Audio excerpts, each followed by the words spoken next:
আলাইকুম, কেমন আছেন সবাই? চলে এলাম আবার নতুন একটি ভিডিও নিয়ে। আপনারা দেখতেই পাচ্ছেন একটি গরুটি অনেক ছোট ছিল। আমরা দীর্ঘ 6 মাস এই গরুটি লালন পালন করেছিলাম। আর এই গরুটি আমরা কুরবানির জন্য আমরা কিনেছিলাম, নিজেদের কুরবানির জন্য। আর এই গরুটি আমরা কিনেছিলাম মাত্র 71,000 টাকা দিয়ে, একটি দেশি গরু, একবারে দেশি। আর গরুটি অনেক ছোট ছিল আর অনেক ফাজিল ছিল, আপনারা দেখতেই পাচ্ছেন। দীর্ঘ 6 মাস লালন পালন করার পর গরুটি কেমন হয়েছে এটা আপনারা এই ভিডিওর মাধ্যমে জানতে পারবেন। আমাদের খামারে 7টি গরু ছিল, 6টি আমরা বিক্রি করেছি আর এই একটি আমরা আমাদের নিজেদের কুরবানির জন্য কিনেছিলাম। আর প্রতি বছরে আমরা এরকম আগে কিনে রাখি, দীর্ঘ 5 মাস 6 মাস লালন পালন করে থাকি। মাশাআল্লাহ, গরুটি মোটামুটি ভালোই হয়েছিল। দেখতে পাচ্ছেন যে গরুটি তেমন বড় না, একবারেই ছোটর ভিতরে গরুটি। শিং বড় ছিল, এই যা দেশি গরু, এর জন্য আমরা নিয়েছিলাম গরুটি।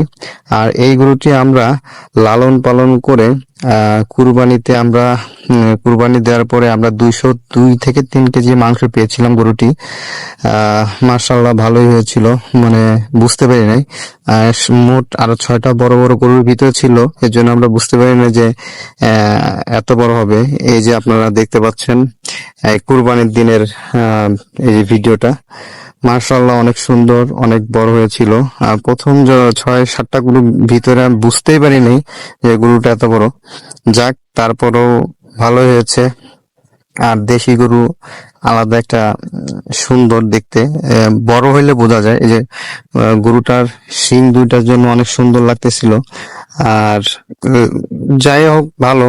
আর 2 কেজি মানে 5 মণ এটা থেকে আমরা পেয়েছিলাম মাংস। আর মাংস কত কেজি পেয়েছি এটা জানানোর উদ্দেশ্য না, এটা জাস্ট আপনাদের একটা ধারণা দিলাম যে 6 মাস লালন পালন করার পরে কেমন কি হয় এটা জানাচ্ছি।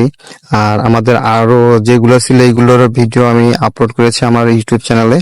আর আমাদের চ্যানেলে দ্বারা যদি কোনো ভিডিওতে উপকৃত হয়ে থাকেন বা ভালো লেগে থাকলে অবশ্যই সাবস্ক্রাইব করতে ভুলবেন না। আর কুরবানি যে দেওয়ার জন্য বাধা হচ্ছে গরুটি, আপনারা দেখতে পাচ্ছেন। আপনারা সবাই ভালো থাকবেন, সুস্থ থাকবেন।